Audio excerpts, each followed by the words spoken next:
Buenas tardes a todos y bienvenidos a esta sesión webinar sobre hiponatremia.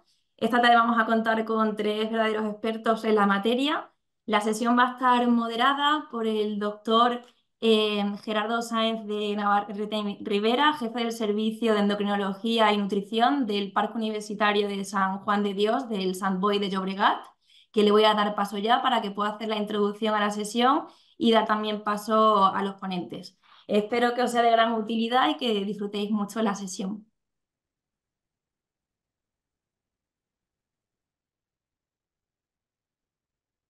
Hola, buenas tardes. Nada, yo soy Gerardo Sáenz Navarrete, como me han presentado Elena. Eh, Hoy la verdad es que ¿no? Yo creo que va a ser una tarde interesante. Tenemos aquí dos ponentes excelentes con gran experiencia en el manejo de la hiponatremia. Eh, ¿Por qué estamos todos aquí, ¿no? En estos momentos hay casi 100 personas que están ya conectadas y seguramente sigan conectando más gente. El motivo de estar aquí un poco, ¿no? Todos médicos que estamos atendiendo pacientes, ¿no? Y estar aquí pues una horita juntos, es porque realmente el tema de la hiponatremia es un tema pues, realmente que nos encontramos muy en el día a día. Sí, disculpad. Lo encontramos en el día a día, ¿no?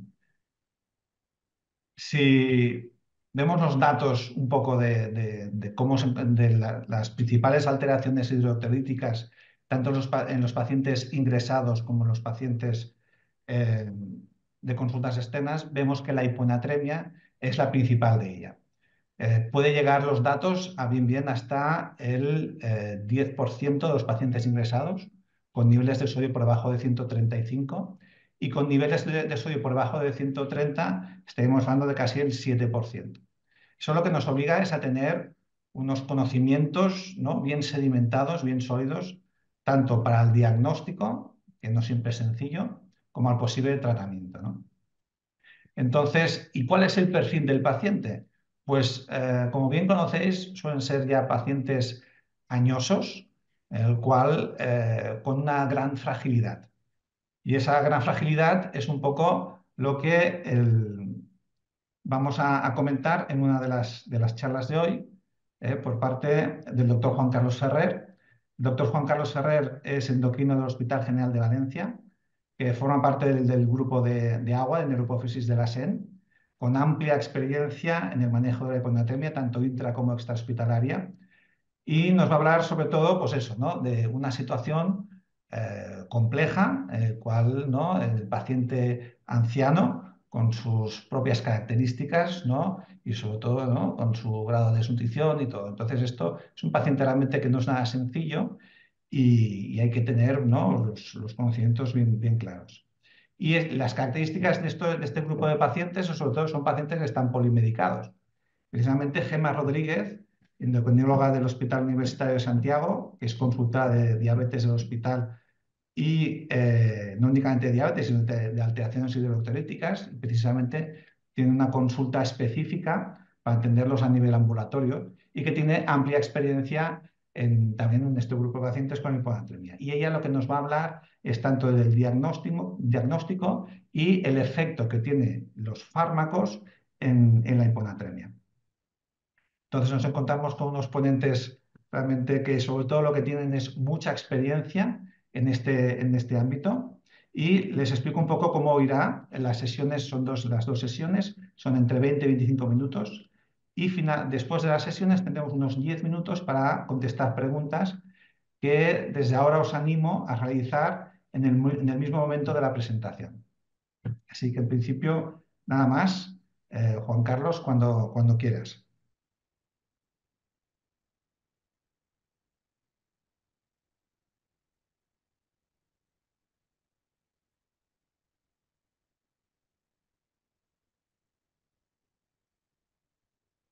Muy bien, perdón, se me ha faltado aquí. Vale. Bueno, muchas gracias Gerardo, muchas gracias a todos los que estáis conectados y gracias también a Cantabria Nutrición Médica bueno, pues que me invita hoy a participar con vosotros en esta webinar que trata, en mi caso, sobre hiponatremia y fragilidad. Para comenzar, deberíamos recordar un poco lo que o cómo se define la fragilidad con una serie de criterios. En este caso, he recogido los de Linda Fry, que son bastante clásicos, que incluyen pérdida de peso en los últimos 6 meses, debilidad muscular, decaimiento del estado de ánimo, disminución en la velocidad de la marcha, con más de 7 segundos para caminar 4,5 metros, y disminución en la actividad física medida esta por kilocalorías por semana. Con 3 o más criterios podemos definir al paciente como un paciente frágil.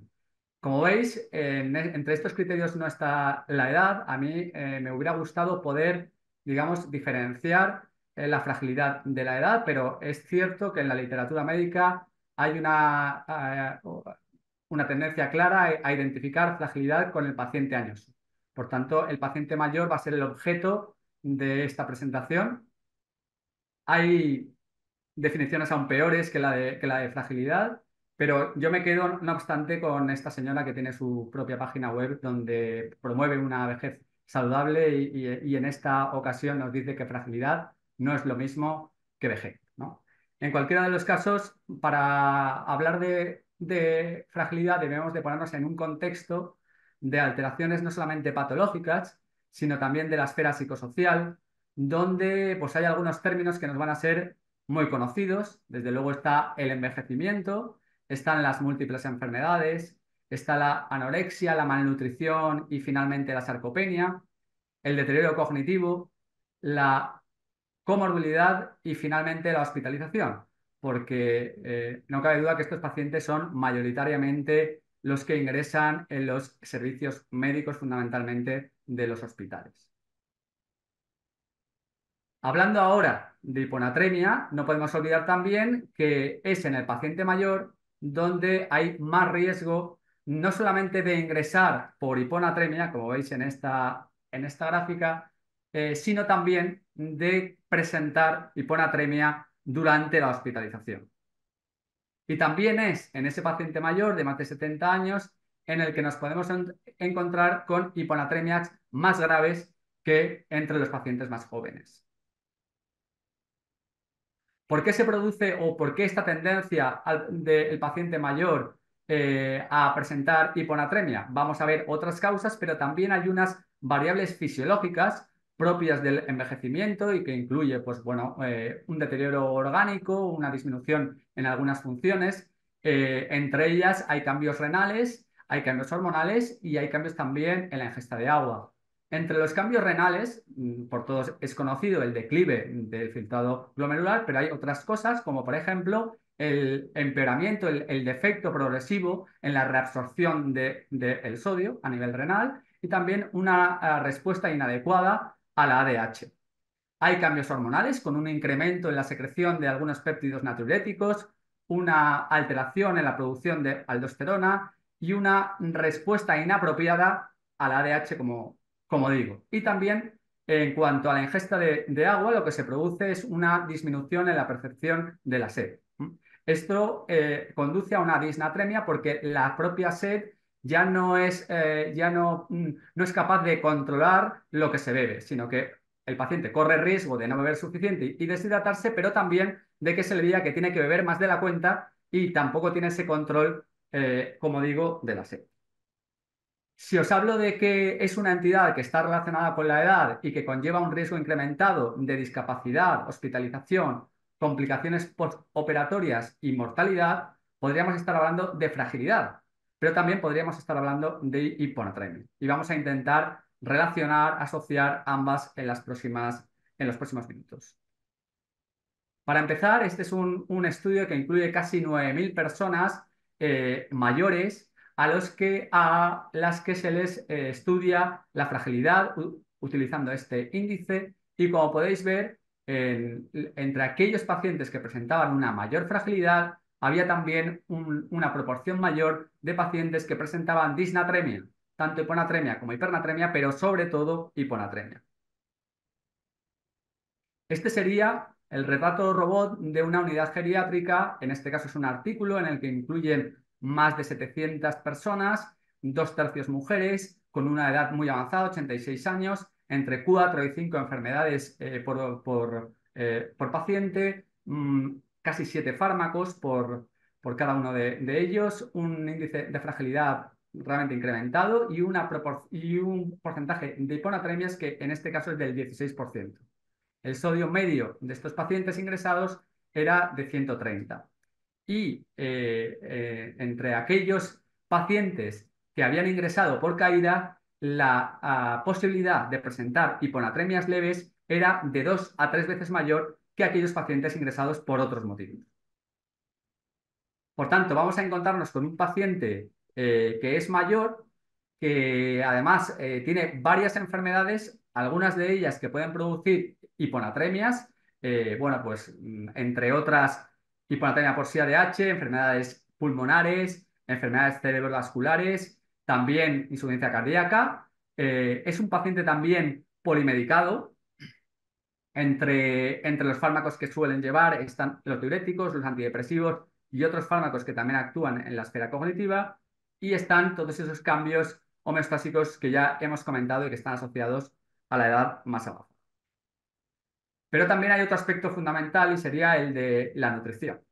Son pacientes que, bueno, pues tienen problemas para masticar o para ingerir alimentos o para deglutirlos, tienen también alterados los sentidos que participan en la ingesta, muchas veces llevan dietas bajas en sal porque son pacientes hipertensos, les han recomendado que tienen que beber mucha agua, y luego tienen aspectos del ámbito psicosocial que también hacen que les sea difícil pues, cocinarse y llevar dietas, digamos, adecuadas.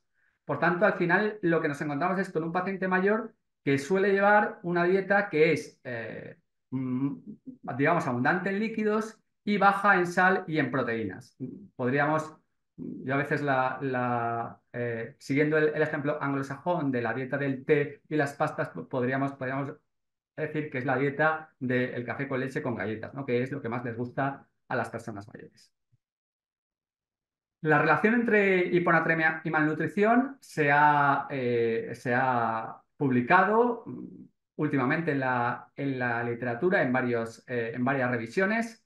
Quería apuntar una de ellas, que es esta, que se publica hace escasamente un año. Pero también quería recordaros cómo esa asociación entre malnutrición e hiponatremia conduce a que entre los pacientes con hiponatremias leves se produzca una sarcopenia en aproximadamente el 50% por encima de aquellos pacientes que están en el grupo de normonatremia, en este estudio de 2021. Luego tenemos otras cosas que también han sido muy revisadas a lo largo de los últimos años, como sería el tema de las caídas y las fracturas de cadera. En este estudio lo que se hace es, bueno, asocia la hiponatremia con las caídas y las fracturas de cadera, como digo. Aquí aparece con una mayor incidencia en los casos de hiponatremia subaguda frente a los casos de hiponatremia crónica. Podría ser, según justifican los autores, que la hiponatremia crónica daría más tiempo al paciente a adaptarse a esa situación y, por tanto, el riesgo es mayor en aquellos pacientes, digamos, que desarrollan la hiponatremia en un periodo más breve de tiempo. Entre las conclusiones, igual que vamos a ver a lo largo de las siguientes comorbilidades asociadas a la hiponatremia, los autores también reflexionan y se preguntan si realmente la hiponatremia es un marcador de fragilidad o, por el contrario, es un factor modificable que todavía no ha sido bien demostrado. Es decir, tratando la hiponatremia podríamos evitar este tipo de complicaciones, ¿no? O de comorbilidades. Como digo, muchos años de literatura al respecto de las caídas, también en este caso un trabajo clásico, alteraciones en la marcha y déficits de atención con una odds ratio realmente muy importante en pacientes con hiponatremia teóricamente asintomática, como veis. Y en este estudio más reciente, lo que hacen los autores es dividir a los pacientes entre aquellos que tienen sodios por debajo de 134, entre 128 y 134, realmente, como veis, son hiponatremias que consideraríamos leves, y los comparan con pacientes con sodios por encima de 134, con sodios normales.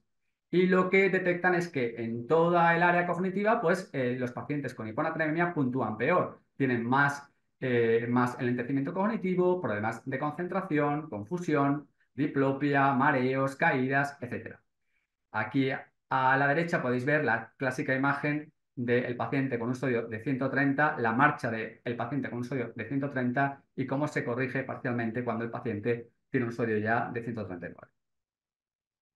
Este es otro estudio en el mismo sentido. Revisan la función cognitiva en 130 pacientes con sodios por debajo de 130 y los comparan con controles y lo que hacen es pasarles una serie de test. Y en los tests de función cognitiva lo que se ve es que los pacientes con hiponatremia puntúan claramente peor con respecto a los pacientes con hiponatremia. Perdón, sin hiponatremia. No obstante, como ha pasado con las caídas y demás, también hay literatura que, bueno, que pone un poco en duda, digamos, la relación entre hiponatremia y disfunción cognitiva, ¿no? Y dice que la literatura es limitada, que los estudios dan resultados contradictorios, que realmente lo que ocurre es que falta una asociación causal entre la hiponatremia y el deterioro cognitivo. Los estudios mayoritariamente, es verdad, que son descriptivos, observacionales, muy variables entre ellos, no son comparables, y los autores de este estudio lo que hacen, o de esta revisión, lo que se preguntan es si el deterioro cognitivo se debe realmente a la hiponatremia o si por el contrario se debe a la enfermedad que está produciendo esa hiponatremia.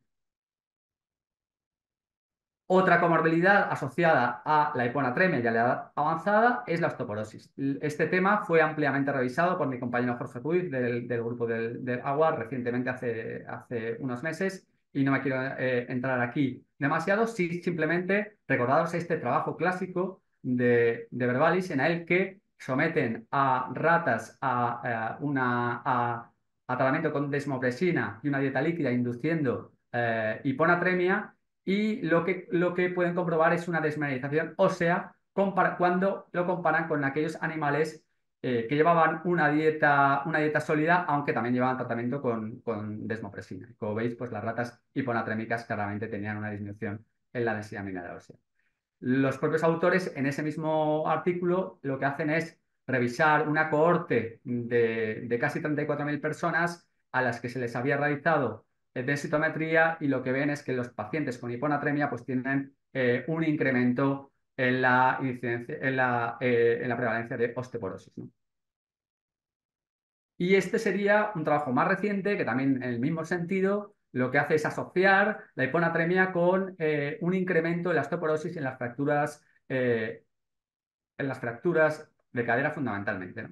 Es un estudio observacional que incluye fundamentalmente mujeres posmenopáusicas y con diabetes tipo 2, es decir, una población de riesgo, y cuando analizan los múltiples factores que se puedan asociar a la hiponatremia y los ajustan, como veis, pues es precisamente, perdón, a la hiponatremia, no, a las fracturas y a la osteoporosis, como veis, es la hiponatremia el factor que llamativamente pues, incrementa el riesgo, ¿no?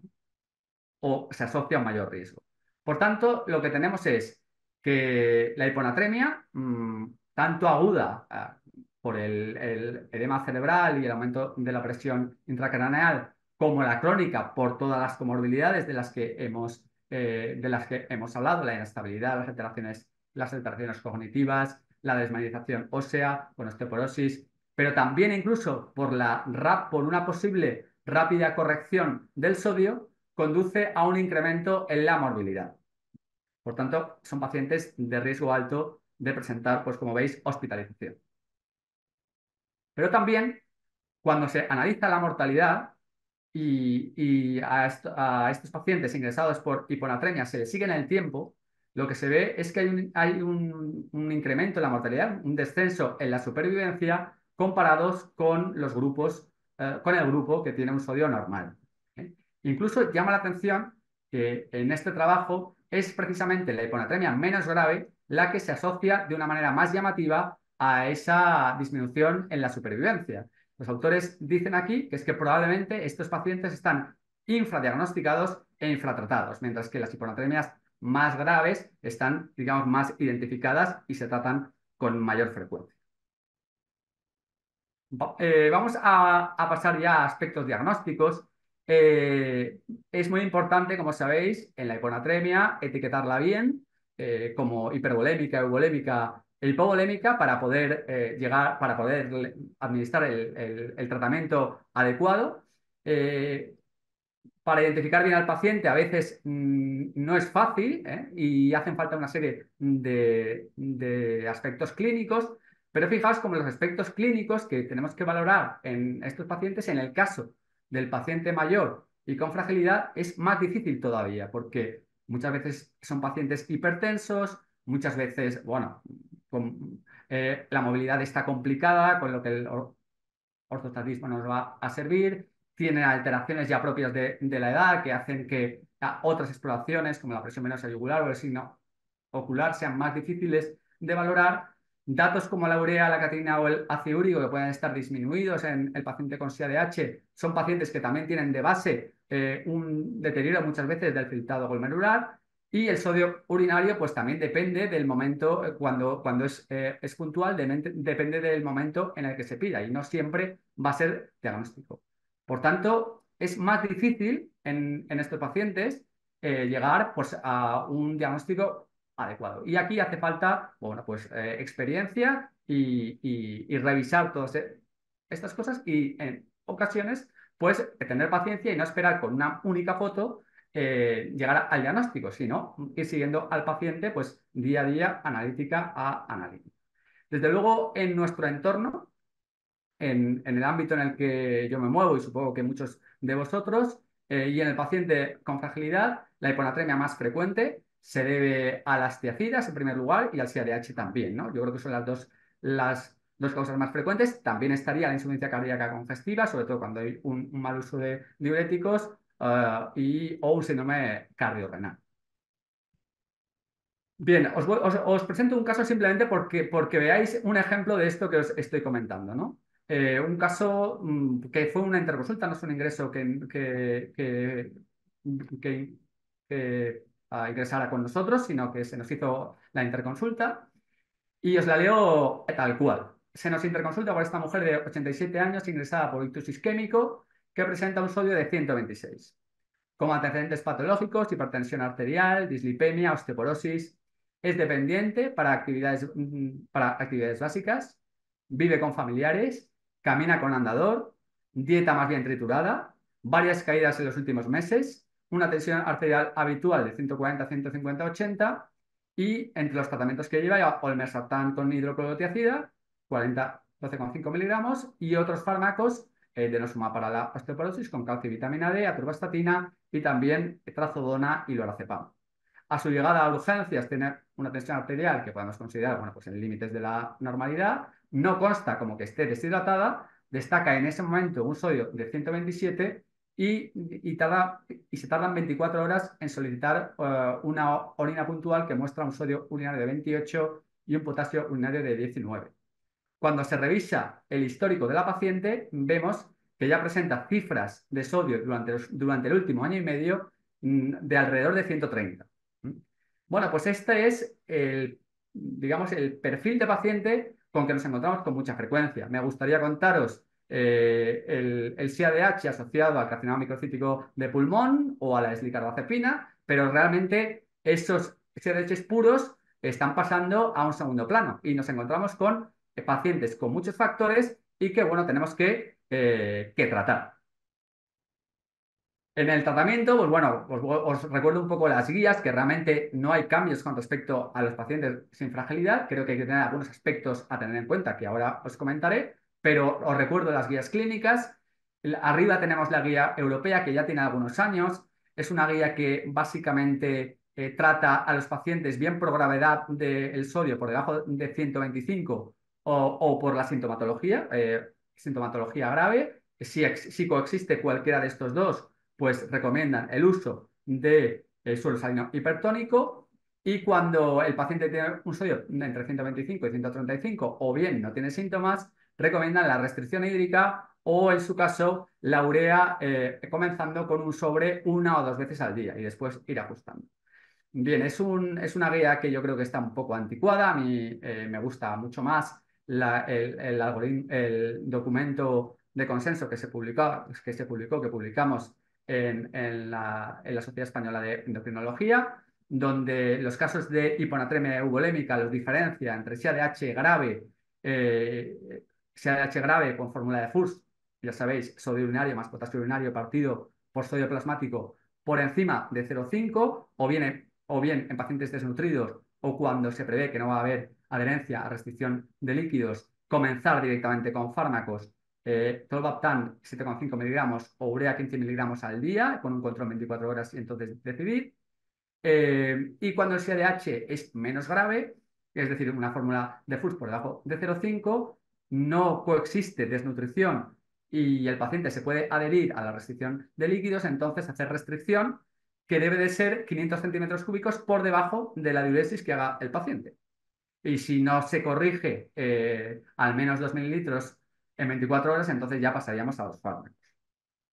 Bueno, hablar de restricción de líquidos, bajo mi punto de vista, y yo creo que también esto ha sido muy publicado, es algo anacrónico, ¿no? Yo creo que habiendo fármacos, plantearnos la restricción de líquidos es incómodo para el paciente, muchas veces es mal tolerado, no es potente, no es suficiente. Este trabajo, pues relacionaba precisamente las dificultades de realizar la restricción de líquidos en esta población de pacientes más mayores, ¿no? Por tanto, tenemos que basarnos en los fármacos, ¿eh? Tendríamos, digamos, 3 fármacos. Es verdad que la furosemida, los diuréticos de ASA, no tienen indicación y tienen una respuesta que ha sido poco estudiada, pero he querido incluirlos aquí porque también, a nivel de la parte distal del ASA, pues lo que hacen es inhibir la reabsorción de agua, por tanto van a actuar eliminando agua, básicamente. Aunque como, digamos, dejan parte de la nefrona posteriormente activa, esto puede alterar ese efecto de eliminar agua. Es por lo que hay pacientes que los diuréticos de ASA pueden no sentarles bien. Y luego tendríamos pues, los baptanes, que ya sabéis, actúan en túbulo colector bloqueando el receptor V2 para la ADH y la urea, que también actúa a nivel distal de la nefrona, produciendo diuresis osmótica. ¿Qué hacemos en nuestro medio? Bueno, pues nosotros aquí tenemos experiencia ya de muchos años. La verdad es que la restricción hídrica la dejamos como algo testimonial. ¿Cuándo? Cuando el sodio está por encima de 130, entre 131 y 135, ¿no? Pues ahí podemos plantearnos siempre y cuando el paciente no tenga malnutrición y pueda tolerar esa restricción de líquidos. La verdad que no le veo casi ningún punto fuerte a ese tratamiento. Mayoritariamente empleamos urea a dosis de 15 gramos cada 12 horas, cuando el sodio está entre 120 y 130, o bien cuando existe malnutrición o hay este fracaso o imposibilidad para la restricción hídrica.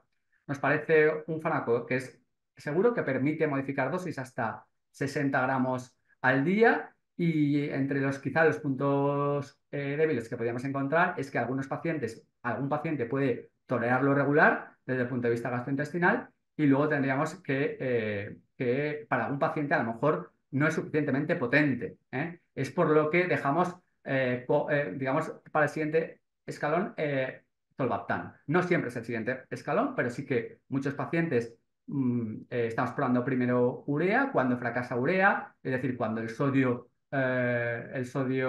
plasmático no se incrementa al menos 3 milimoles en 24 horas, pasaríamos a usar tolvaptan. También como primera opción en casos en los que vemos un SIADH grave, esto típicamente, pues como he dicho, algunos carcinomas microcíticos que tienen osmolaridades urinarias por encima de 500, o cuando coexiste con hipervolemia. Puede ser útil en algunos pacientes, pues eso, que ya están con diuréticos de ASA y a pesar de eso, pues no presentan hiponatremia.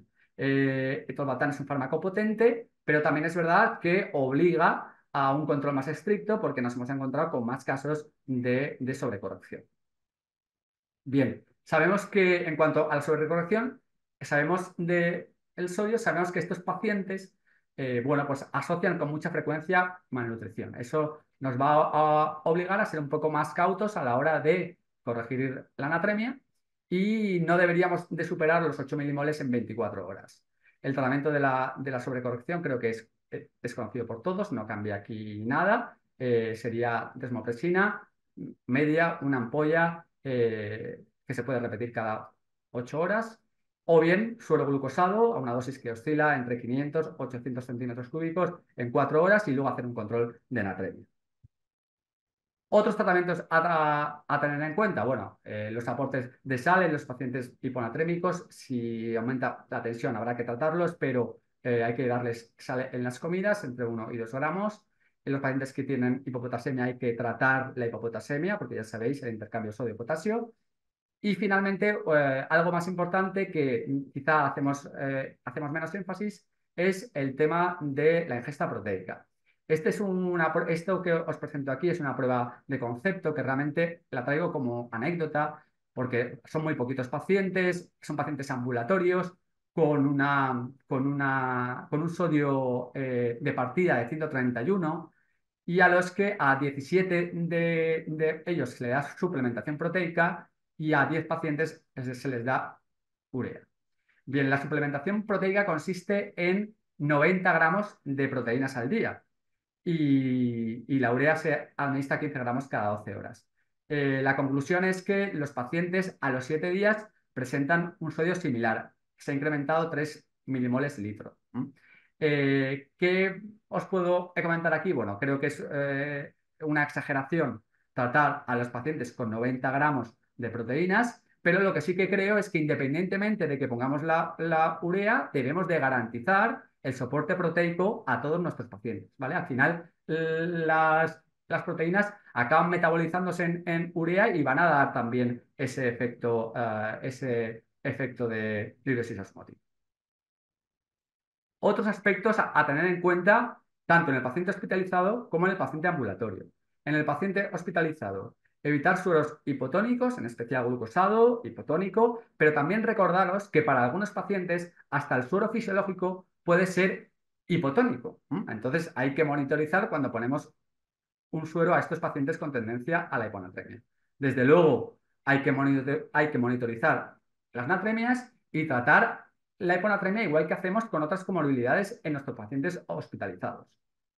En cuanto al paciente ambulatorio, este paciente mayor, frágil, bueno, pues bajo mi punto de vista, las tiacidas son uno de los... Entiendo que Gemma luego incidirá más, pero es un fármaco que deberíamos de evitar en estos pacientes. Hay que reevaluar todos los tratamientos, muchas veces llevan antidepresivos desde hace mucho tiempo, hay que reevaluar las posibles causas y muchas veces son fármacos de la hiponatremia. Si el paciente tiene tendencia a la hiponatremia, hay que hacer controles analíticos frecuentes y no olvidarse de que además de poner el fármaco correspondiente, tenemos que garantizar que el paciente está bien nutrido. En resumen, y ya termino con esta diapositiva, la hiponatremia se asocia a la fragilidad en la edad avanzada, a los cambios fisiológicos propios del envejecimiento se suman la polifarmacia que llevan muchas veces estos pacientes y las múltiples enfermedades. Coexiste una gran morbilidad con caídas, osteoporosis, deterioro cognitivo, malnutrición, pero también probablemente mortalidad. Y aunque faltan datos sobre relación causa-efecto, creo que está justificado en el momento actual claramente tratar a los pacientes con hiponatremia y ser sensibles a ella. Y que solventada esa fase aguda de hiponatremia grave y muchas veces no fase aguda porque nos encontramos a los pacientes hospitalizados con hiponatremias subagudas o incluso inducidas durante la hospitalización, que recordaros que son necesarios tanto los fármacos como el apoyo nutricional. Y esto es todo. Muchas gracias.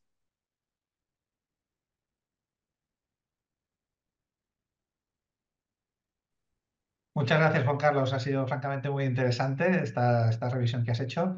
Ahora, pues sin más dilación, Gemma, cuando quieras, por favor. Vale.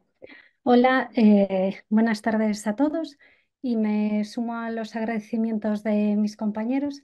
Y sin más dilación, yo voy a intentar hablar un poco del manejo de la hiponatremia asociada a fármacos. Tal y como se ha dicho, la hiponatremia es una entidad altamente prevalente, pero no solamente en la hospitalización. Si vemos la prevalencia de forma ambulatoria, pues puede llegar al 7% cuando miramos cifras por debajo de 136.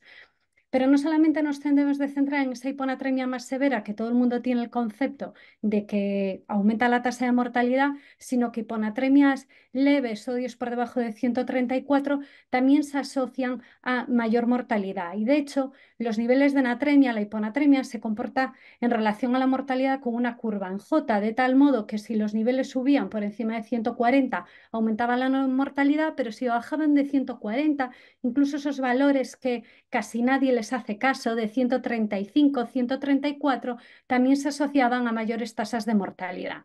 Y lo más positivo de todo esto, porque a todo hay que verle un lado positivo, es que si corregimos los niveles de natremia, pues en los diferentes estudios, en concreto este metaanálisis, pues nos decían que corrigiendo la hiponatremia, pues la mortalidad disminuía en esta población, con lo cual importante detectarla, pero también tratarla. Este es un estudio que ya acaba de presentar mi compañero Juan Carlos y la verdad es que para mí es uno de los más ilustrativos de la importancia de tratar aquellas hiponatremias que no son tan severas y que igual no le damos tanta importancia. Tal y como explico estas gráficas, lo que se refieren es a problemas del equilibrio, a la marcha de los pacientes. Aquí tenemos un paciente A, B y C. Y el paciente A tiene un sodio de 130 que al corregirlo veis cómo la marcha mejora significativamente. Lo mismo pasa con el paciente B que tiene un sodio de 126, se corrige a 136 y mejora. Y lo mismo el paciente que tiene un sodio de 124, mirar qué marcha tiene, qué falta de equilibrio y cómo mejora al recuperar los niveles de sodio. Es decir, lo que quiere decir esto es que la hiponatremia no solo importa en cuanto a la mortalidad, sino que otras cosas que a veces no valoramos tanto, como comentaba mi compañero, el déficit, los problemas de déficit de atención, que muchos pacientes están en muchas consultas de neurología por sospecha de demencias, etcétera, y realmente lo que tienen es una hiponatremia, pacientes que tienen múltiples caídas y que realmente su problema es una hiponatremia y que de repente pues nosotros los endocrinos nos encontramos pues en la puerta de urgencias con un sodio de 120 y algo y que lleva no sé cuántas caídas y varias asistencias, como yo y una paciente esta mañana, pues al final estas cosas también impactan en la vida de los pacientes. ¿Y cómo hacemos el diagnóstico de la hiponatremia? Bueno, pues yo principalmente lo que me voy a centrar es en el SIADH, pero también hablaré un poco de los diuréticos. El diagnóstico de la hiponatremia ya sabéis que tiene unos criterios que son esenciales tener, como los niveles de sodio, las osmolaridades, que siempre son fundamentales pedirlas, y algunos criterios complementarios como la urea, el ácido úrico, etcétera. Al final son los criterios que todos conocemos. Y dentro de las causas del SIADH, pues tenemos múltiples, todos conocemos el cáncer, la patología pulmonar, la patología cerebral, el idiopático, que nos tenemos que acordar que tenemos que diagnosticar de idiopático cuando ya hemos descartado el resto de las causas, es como un diagnóstico de exclusión, y el SIADH por fármacos, que es un poquito de lo que hablaré yo más. El mayor problema del SIADH por fármacos o la hiponatremia en general asociada a fármacos es que está aumentando a lo largo del tiempo y a lo largo del seguimiento según los registros y los datos a nivel de España. Y esto tiene cierto sentido porque la población cada vez envejece más, cada vez hay más polifarmacia y cada vez hay más fármacos que se relacionan con la hiponatremia. Pues podemos ver, pues este estudio nos decía que había más de 146 fármacos que se asociaban con la hiponatremia. ¿Cuáles? Los que tenemos todos en la cabeza, los antidepresivos, antiepiléticos, antipsicóticos, etcétera, los más clásicos. Pero realmente existe un sinfín de fármacos que se relaciona con la hiponatremia. ¿Y por qué nos causan los fármacos el SIADH? Pues por diferentes vías, o bien porque activan la hipersecreción del ADH o bien porque estimulan su actividad pues a nivel del túbulo renal. Al final es lo mismo, lo que hace es que existe un aumento de la resorción de agua y nuestro paciente pues tiene una anatremia más baja con una osmolaridad más baja y que debemos de tratar. Al final da un poco igual el mecanismo, entre comillas, que el resultado es exactamente el mismo. Todos tenemos y todos tenemos a mano diferentes listados, fichas. Este es un material que hicieron los compañeros de Cantravia Labs con diferentes fármacos que se relacionaban con el SIADH asociado a fármacos, pero realmente cada día hay más fármacos que se relacionan con la hiponatremia y esto al final un listado lo ves un momento, pero a veces no te ayuda exactamente a descartar todo. ¿Y cuáles serían los tips basados en la evidencia, en la práctica clínica que deberíamos de tener en cuenta cuando tenemos un paciente con un SIADH? Bueno, pues lo que tenemos que hacer es que tenemos que descartar siempre que la causa de SIADH no sean fármacos. Siempre lo tenemos que pensar y lo tenemos que buscar. ¿Y cómo lo buscamos? Bueno, si es un fármaco más o menos conocido, pues suele estar en algunos algoritmos, en alguna información de bolsillo, etcétera. Pero si tenemos duda, yo siempre acudo al UpToDate. Nosotros en nuestro centro tenemos un acceso directo y si os fijáis, este es un ejemplo que os he puesto de esta mañana. Ponéis, por ejemplo, la sertralina y en la parte de la derecha os aparece directamente en el buscador las reacciones adversas notificadas. Entonces, yo ahí siempre compruebo todos los fármacos que pueden haber causado la hiponatremia, aunque sean más o menos conocidos, siempre intento descartarlo como origen de la hiponatremia de mi paciente. Muy importante la relación temporal.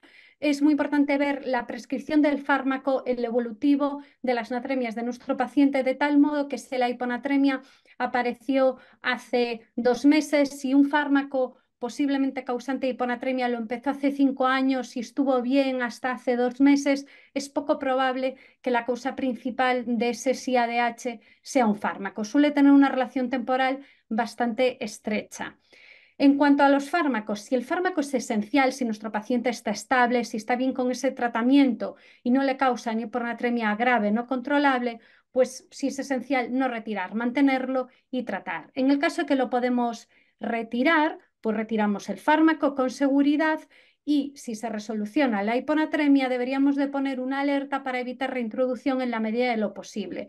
Es decir, no hagamos el problema de que hemos diagnosticado a nuestro paciente de un SIADH por fármacos, le retiramos el fármaco, nuestro paciente recupera la anatremia y si no ponemos ninguna alerta, este paciente probablemente pues a X meses alguien le vuelva a reintroducir el fármaco y nos lo vamos a encontrar con una hiponatremia que incluso puede ser más grave, acabar en urgencias, una fractura, una caída, etcétera. Con lo cual, descartar siempre que el origen sea un fármaco. Muy importante la relación temporal.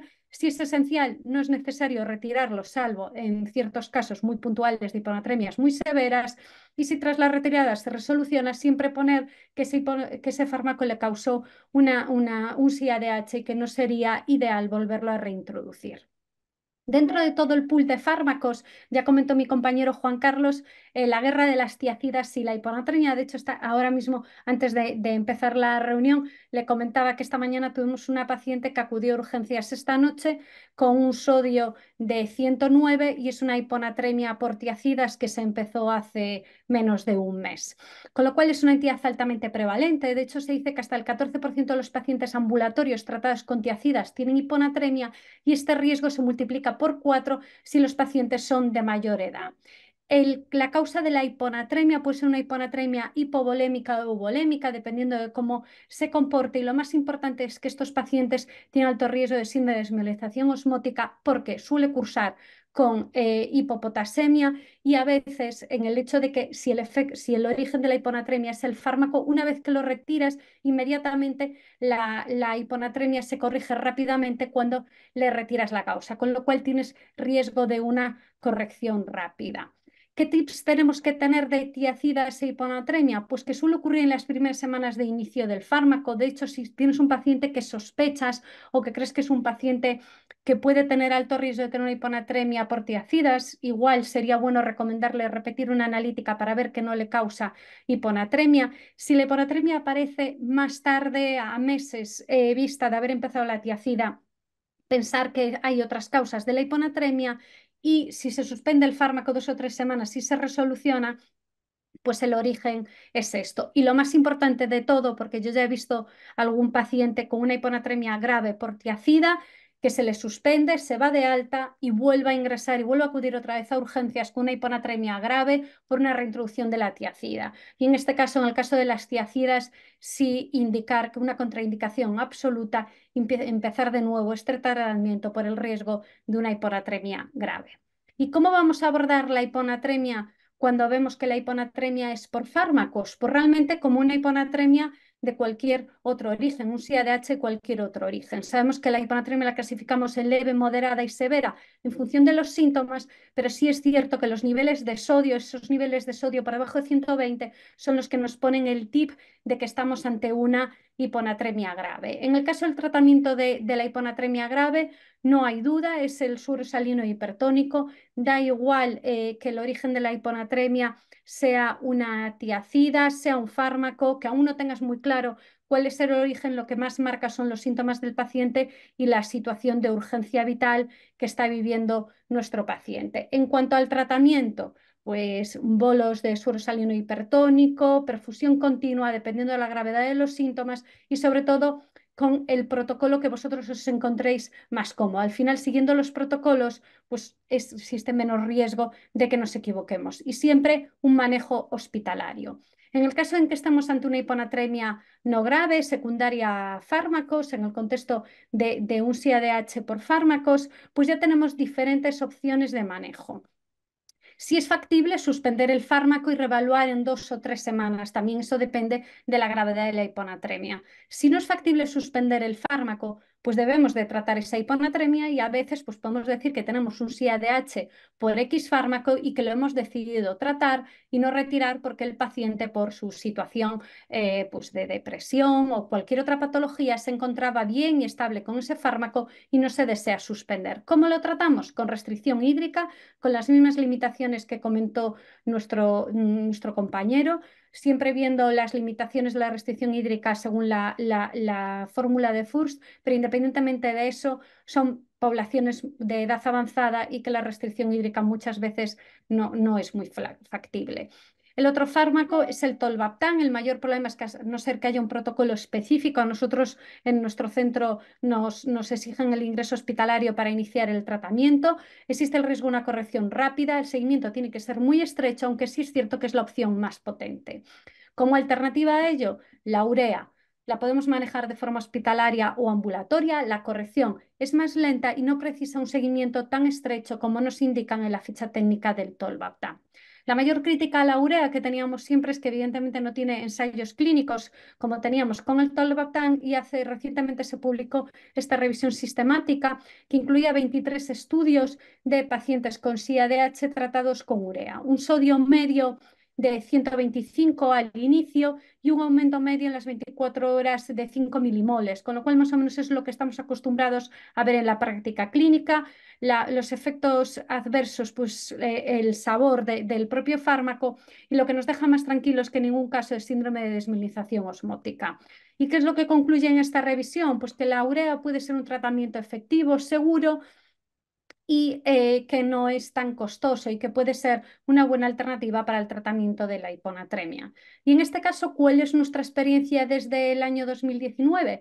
Pues en la mayor parte de los pacientes pues no pautamos restricción hídrica exclusivamente y sobre todo es porque a nosotros no nos llegan valoraciones ni interconsultas de pacientes con sodios de 132, 134, nos llegan siempre con natremias mucho más bajas. Usamos la urea en la mayor parte de los pacientes. Actualmente tenemos 3 pacientes a tratamiento con tolvaptán porque no tenían respuesta a la urea o que tenían intolerancia a la urea. ¿Cómo lo manejamos? Pues depende de si el paciente está en casa o está en el hospital. En el hospital siempre manejamos las natremias por debajo de 120 con suero salino hipertónico, sea cual sea el origen. Lo que priorizamos es la urgencia vital del paciente. Si tiene un sodio entre 120 y 125, iniciamos el tratamiento con 2 sobres de urea al día. En el caso de que sea un fármaco muy claro, después del salino hipertónico, como por ejemplo esta mañana la paciente de la tiacida, no empezamos ningún tratamiento porque sabemos que se va a resolucionar a la hora de retirar la tiacida, con lo cual la paciente se queda sin ningún tratamiento específico para esto.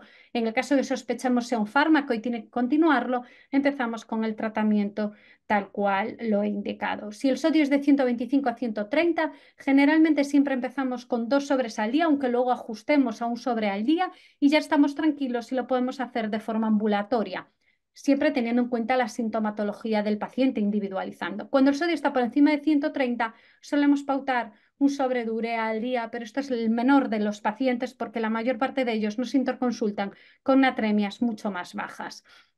La furosemida, que también lo comentó mi compañero, para nosotros es un aliado y siempre lo usamos cuando las hemorroides urinarias son muy elevadas, que no ayuda a la excreción libre de agua. Si no responde al tratamiento con urea, en las primeras 48 horas valoramos pasar a tolvaptan, pero generalmente nuestra experiencia es bastante buena. ¿Cómo hacemos el seguimiento? Pues hasta que alcanzan natremias por encima de 125, controles cada 24 horas, después cada 48-72, dependiendo de si el paciente está hospitalizado, está en su casa, está en una planta en la que hagan más o menos analíticas, intentamos individualizar un poco. Y después solemos hacer controles de manera telemática, telefónica, hacemos un control a la semana del alta o a la semana del ajuste del tratamiento después de más o menos estabilidad, 15 días, 30 días, 3 meses, 6 meses y 12 meses, seguimiento más o menos anual, pero siempre y cuando individualizando en función de la situación del paciente. Y priorizamos la atención telefónica porque la mayor parte de estos pacientes tienen múltiples consultas o bien van a muchas consultas, por ejemplo, de medicina interna. Entonces, para no sobrecargarle las consultas en el hospital, hacemos atención telefónica. ¿Qué datos tenemos nosotros? Pues nuestra área sanitaria más o menos atiende a 450.000 habitantes. Desde el año 2015 se atendieron más de 1.000 pacientes que fueron tratados con urea. Actualmente 66 pacientes tienen tratamiento activo con urea y 5 con tolvaptan. Y cuando nos preguntamos a quién corresponde el abordaje de la hiponatremia, pues le corresponde a quien ve el paciente. Quien ve el paciente es quien lo tiene que tratar, no lo tiene que pasar, tiene que prestarle atención.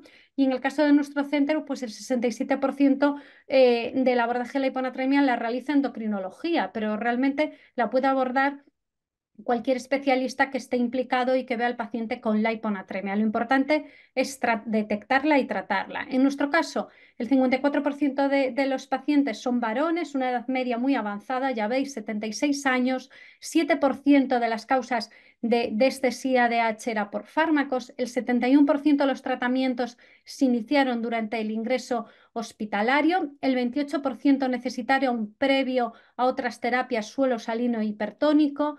La dosis media que tienen actualmente de urea es 1,6 sobres y el tiempo medio de seguimiento que tenemos actual de esta población es de casi 37 meses. El sodio medio ya veis que es bastante bajo inicial, 122, porque la mayor parte de los pacientes los vemos en la asistencia a urgencias, en el ingreso hospitalario, etcétera, y de ahí esas natremias tan bajas y que consigue más o menos la natremia media en el último control es de un sodio de casi 138. Como conclusiones, la hiponatremia, bajo mi punto de vista, es una patología infravalorada en todo el ámbito médico. La hiponatremia por fármacos es una de las causas más frecuentes.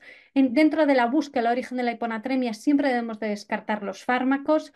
Si es grave, debemos de tratarla con hipertónico, independientemente del origen. Lo que priorizan son los síntomas y la urgencia vital del paciente.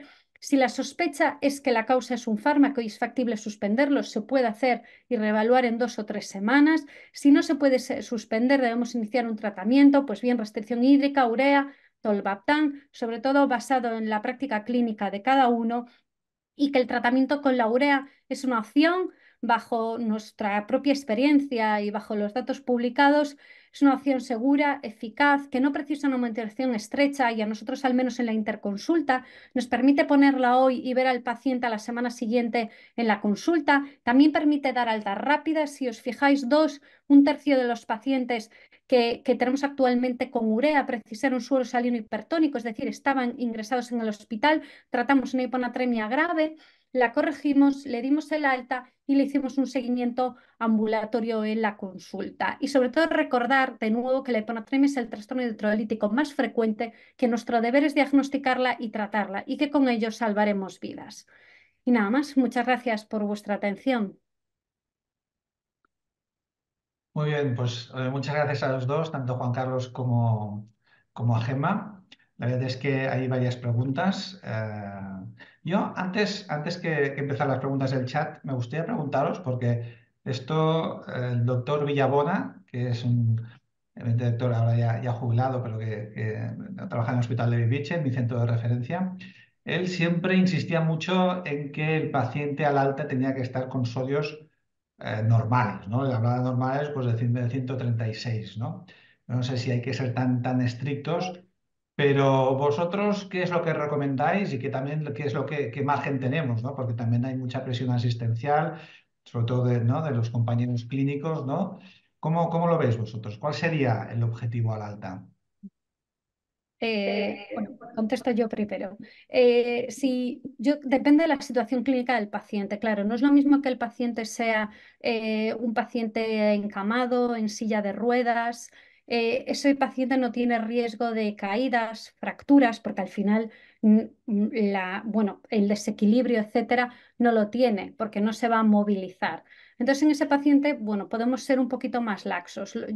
Al menos nosotros lo somos. En cambio, aquellos pacientes que sí tienen movilidad, que caminan, pasean, etcétera, a mí darlos de alta con sodios por debajo de 130 no me gusta nada. Sí es verdad que a veces tenemos mucha exigencia por los compañeros, por las altas rápidas, porque a veces el tema de la anatremia, cuando el sodio no está por debajo de 120, el sodio está bien. Entonces, bueno, es un ejercicio de explicarlo, pero por eso nosotros siempre somos muy agresivos al principio, con corrección, con seguridad, pero por eso siempre intentamos empezar con 2 sobres al día de urea. Si nos hacen la interconsulta por la mañana, ponemos uno a la comida, otro a la merienda, para que el mismo día que lo vemos que reciba 2 sobres, para no retrasar las altas hospitalarias. Y sí es verdad que a veces en el seguimiento pues disminuimos el número de sobres, pero porque estamos acostumbrados a que nos presionen mucho por las altas, no quieren demorar los ingresos solo por eso, el paciente tampoco quiere estar, el compañero que lleva el paciente en el servicio que sea tampoco. Entonces, yo por debajo de 130 no me encuentro muy cómoda, salvo esos pacientes que son dependientes en silla de ruedas o encamados. Lo ideal, hombre, que esté todo por encima de 136, pero a veces eso es imposible porque corres el riesgo de que no te vuelvan a hacer otra interconsulta y eso es un problema. Sí, vamos, yo estoy completamente de acuerdo con lo que dice Gemma. Nosotros sí damos alguna alta con sodios por debajo de 130, pero tiene que cumplir, desde luego, la característica de que el paciente esté asintomático. Teóricamente asintomático, está claro que probablemente el riesgo de caídas es más frecuente, pero por eso también damos el alta recomendando vigilancia por parte de familiares si el paciente vive con familiares. Si el paciente vive solo, tiene una infraestructura distinta, hay que verlo, ¿vale? Y luego, otra de las cosas que es fundamental es que siempre damos a ese paciente que se va con 130 un control extraordinariamente cercano. Es decir, en una semana estamos midiendo natremia para ver ese sodio hacia dónde va. Entonces, en estas circunstancias un poco particulares, más o menos de acuerdo con lo que ha dicho Gemma, también damos altas, alguna alta por debajo de 130. Perfecto, muchas gracias. Aquí hay una compañera que pone un caso clínico. A ver qué opináis. Es una señora, ¿no? Mujer de 75 años con hiponatremia crónica por oxcarbazepina por epilepsia, que tiene criterios de SIED. Y si la pregunta es, si lleva años con ese tratamiento, ¿necesita cambiar el mismo? ¿Respondería a urea? Bueno, al menos nosotros lo que hacemos es que si el fármaco lo necesita y lo necesita por una epilepsia y está estable con él y está funcionando, intentamos tratarlo, o sea, el tratamiento per se de la hiponatremia sin retirar el fármaco. Nosotros los casos que hemos tenido, que han sido bastantes, con este fármaco, que es la verdad que yo diría que de la esfera de los antidepresivos, anticonvulsivantes, etcétera, es de los que claramente con más frecuencia produce hiponatremia. Hemos tenido siempre una interconsulta a neurología que lo ha valorado y os puedo decir que en el 90% de los casos ha cambiado el fármaco y se ha podido solventar esa hiponatremia. En el restante 10%, cuando no ha habido alternativa al fármaco, hemos tenido que tratar igual que ha comentado. Sí. Perfecto. Aquí hay una pregunta sobre la tolerancia, ¿no? Dice que, ¿qué ocurre si no se tolera bien la urea? ¿Y habría alguna manera para mejorar la palatabilidad de la urea? ¿Algún truco? ¿Algún tip? Bueno, esta pregunta es difícil. Yo he visto muy pocos casos que no se tolere bien, ¿vale? He de deciros que en algún caso he recomendado mezclarla con zumo en lugar de con agua, ¿vale? Eh, la verdad es que no podría deciros así, porque es muy poca experiencia, si el paciente ha ido bien o no ha ido bien.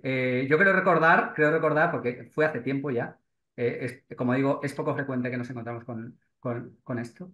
Quiero recordar que el paciente fue bien, pero no sería capaz de recomendar claramente que puede mezclar la urea con otro líquido saborizado. Ya en teoría urea NM está saborizada, pero bueno, es verdad que algún paciente pues no le sienta bien.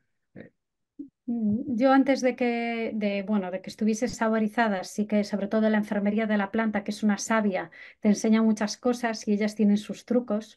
Me refiero a las enfermeras, pues, siempre son muy habilidosas. Pero ahora yo sí es verdad, tengo un caso en concreto que es una señora que la tengo con tolvaptan y que es la única que no me toleró la urea, pero para eso existen diferentes alternativas. Es decir, lo bueno de todo esto es que tenemos un amplio campo, no mucho como en otras patologías, pero que al menos tenemos diferentes opciones de tratamiento para abordarla. Si al final el paciente pues, no la puede tomar, no lo tolera, pues tenemos el tolvaptan, que tiene su parte buena y su parte mala, claro. Entonces yo creo que es como una alternativa, ¿no? Perfecto. Antes de seguir con las preguntas, hay una cosa que me llama la atención, ¿no? En la revisión del grupo Agua, y es el hecho del uso del ISGLT2 como tratamiento ¿no? de la hiponatremia. ¿Vosotros tenéis experiencia con ISGLT2 como tratamiento de la hiponatremia? Eh, bueno, yo no estoy en ese grupo y creo que Juan Carlos sí está. Entonces yo voy a poner mi opinión como persona externa si os parece bien. O sea, yo claro, no está en ficha técnica, entonces como indicación para eso, pues yo no lo uso. Yo sé que están haciendo algunos estudios y ensayos clínicos centrados en esto y hay algún dato ahí publicado y yo creo que tendremos que esperar pues a la evidencia disponible pues para poder usarlo, pero como todo, cuantas más herramientas tengamos para abordar una entidad tan frecuente como esta, pues yo creo que se van a beneficiar los pacientes. Es igual que la diabetes, cuantas más herramientas tengamos, pues mucho mejor. Bien, yo sí que estoy en ese grupo. La verdad es que introducir dentro digamos, del panel terapéutico el SGLT2 fue casi una anécdota. Es decir, los fármacos que hemos comentado son los que se utilizan ampliamente. En ese momento, en el momento en el que íbamos a publicar el documento, apareció un artículo concreto con no muchos pacientes y con unos resultados muy modestos que hablaban del posible beneficio de SGLT2 en pacientes con SIADH. Yo no tengo experiencia y dudo hasta ahora, hasta lo que me he revisado, porque también he visto casos, o sea, he revisado literatura al respecto que dice lo contrario, es decir, que el fármaco podría producir también hiponatremia. Por tanto, no creo que sea, al menos en el momento actual y en espera de futuras publicaciones, no creo que sea una opción. No obstante, comentarlo porque, claro, se publica ese artículo, es como muy novedoso y nos vemos un poco obligados a nombrarlo. Perfecto, muchas gracias. ¿No? Un compañero que la mente pone encima de la mesa, ¿no? Que la importancia, ¿no? Y lo importante y lo frecuente que es la hiponatremia y cómo empeorar el pronóstico de los pacientes y qué hace falta, ¿no? Acabar, cómo podemos sensibilizar a los compañeros, ¿no? Para darle la importancia que tiene, ¿no? Cómo podemos, ¿no? Que se nos encienda más luces, ¿no? Cuando veamos esos niveles de sodio.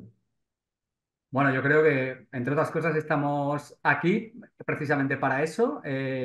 Yo os puedo decir que creo que sí que ha habido un cierto cambio en los últimos años, es decir, afortunadamente con la aparición de fármacos esto es así, es decir, hace 20 años cuando yo era residente, ya, bueno, pues realmente no teníamos nada, estábamos con la restricción de líquidos, manejándonos como podíamos y no había prácticamente conciencia sobre que la hiponatremia era algo tan grave. Creo que todavía falta camino por recorrer, pero el hecho de que estemos hablando hoy aquí y que se hagan sucesivas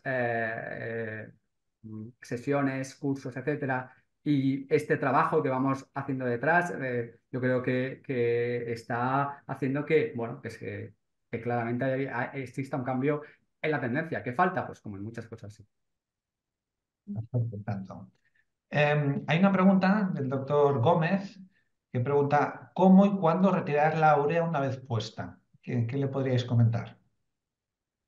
Bueno, nosotros lo que hacemos es que seguimos al paciente. Tenemos tanto pacientes pues, que habían tenido una lesión cerebral ingresados en neurocirugía, como pacientes que van a necesitar el tratamiento de forma crónica. Entonces, lo que hacemos es que una vez el alta del paciente, más o menos siempre a la semana le hacemos un control analítico. Si se va con esos sodios que no nos gustan tanto, se lo pedimos incluso un par de días antes, igual a los 4 o 5 días. Hacemos un control a la semana. Luego, si está estable, valoramos, pues pedirse a los 15 días, luego al mes y vamos viendo. Y a veces, pues el paciente pues, ha alcanzado la resolución de la entidad que le causaba la hiponatremia y se puede ir disminuyendo, pues se queda con un sobre o le retiras el sobre, y cuando le retiras el sobre le pides un control a la semana siguiente, a los 15 días, al mes, y ya ves que el señor está estupendo y estable y ya no es necesario más urea. En otro caso, si la situación que te ha causado la hiponatremia la sigues teniendo, pues le tendrás que seguir y se tendrá un tratamiento crónico con seguimiento anual, como tenemos muchos. O sea, me refiero, se puede tanto mantener de forma crónica como que desaparezca el fármaco, vamos, retirar el fármaco, que no me salía la palabra. Muy bien, perfecto. Aquí las preguntas también, ¿no? Si es necesario hacerlo tratamiento indefinido o no, ¿no? Esto depende, pues, lógicamente, de lo que ha causado, ¿no? La hiponatremia y si se puede cambiar la situación clínica o no. Muy bien, perfecto. Aquí hay una compañera, la doctora Becerra, que respecto a la hiponatremia por tiacidas, comenta que hay una actualización en 2023 sobre el tratamiento que propone el anion gap simplificado para discernir cuándo hay euvolemia en el paciente o si se trata como una hipovolemia. ¿Tenéis experiencia al respecto de esta evaluación a través del anion gap para discernir si es hipo o no euvolemia? Bueno, ya que comenté que esta mañana vi yo a una, yo no lo suelo usar. Lo que me suelo guiar mucho es por los valores como la urea, la creatinina, que ya sabemos que en la población de edad más avanzada, pues a veces no te ayudan mucho, pero en este caso, por ejemplo, esta paciente tenía un claro componente de hipovolemia porque había empeorado radicalmente pues la función renal, la urea, mejoró mucho en las horas en las que estuvo en urgencia por la noche. Yo la verdad no lo uso, y además es que en las tiacidas, en cuanto las retiras, mejora mucho, o sea, es el foco. En cuanto las retiras, desaparece la hiponatremia. Entonces yo, aunque sea de una manera o de otra, como la causa la tienes tan clara, al final yo no he necesitado tratar a mi paciente con urea o con restricción hídrica porque le he retirado la causa, que es la tiacida, y la recuperación es casi inmediata. Y cuando tiene una hiponatremia grave, como vino esta señora, es que la tienes que tratar sí o sí con hipertónico porque la señora estaba con mucha náusea, disminución del nivel de conciencia, etcétera. Entonces, en ese sentido, yo tampoco le veo mucha utilidad, pero igual si quiere ser muy fino, hilar muy fino, sí tiene su sentido. No sé qué opina Juan Carlos. Bueno, es verdad lo que dice la compañera. Ahí está esta revisión donde incluye el Anion Gap para valorar estos pacientes, mostrando ayuda quizás. Yo creo que no sustituye en ningún caso a la exploración clínica correcta. También es cierto que la hiponatremia hipovolémica por tiacidas no es tan frecuente, es decir, a veces coexisten otras variables patológicas por las que el paciente o la paciente está hipovolémica. Eso hay que digamos, revisarlo con cautela, ¿no? Porque la hiponatremia por diuréticos tiacídicos, clínicamente es difícil el discernir entre si es un SIDOH o si es hipovolémica, porque clínica de hipovolemia hay pocas veces, ¿no? Entonces, estoy de acuerdo que lo primero es retirar la tiacida. Va a ser raro que necesites poner fluidos a ese paciente, ¿vale? Quizá cuando surja esa duda, sí te puede servir el Anion Gap, es decir, sobre si poner fluidos a ese paciente o no. Pero creo que en cualquier caso no sustituye al resto de parámetros clínicos que hemos comentado, la hipotensión, etcétera, etcétera, aunque es verdad que estos pacientes son difíciles a veces y bueno, pues es una cosa más que tenemos. Perfecto, muchas gracias. Esto, bueno, cada vez se está utilizando más, ¿no? La ecografía clínica, ¿no? Por lo menos en mi hospital, la verdad es que los compañeros internistas la utilizan bastante a pie de cama, ¿no? Y hablan ¿no? Del diámetro del volumen de la vena cava inferior, también como un marcador que pueden ayudar a ver exactamente, ¿no? el estado de volemia, ¿no? Porque realmente a veces clínicamente son gente muy añosa y no es fácil de usarlo. Perfecto, bueno, son las 6:10. Yo creo que llevamos más de un cuarto de hora con las preguntas. Yo creo que hemos pasado un muy buen rato, las sesiones han sido excelentes. Son cosas muy prevalentes, como han dicho los compañeros, y hay que tener un poco, ¿no? Sobre todo que no se nos encienda la luz. Evidentemente, cuando son niveles por debajo de 120, las interconsultas seguro que salen, ¿no? Y el manejo seguro que es más fácil. A veces son estos de 125, 130, ¿no? Que la clínica no es tan evidente y quizá ahí es donde tenemos que poner más el foco. Yo os agradezco mucho la atención a los 123 pues, participantes y tanto a Gemma, Juan Carlos y a los compañeros de Cantabria Labs. Así que muchas gracias a todos. Muchas gracias, Gerardo. Y gracias a todos por Gracias.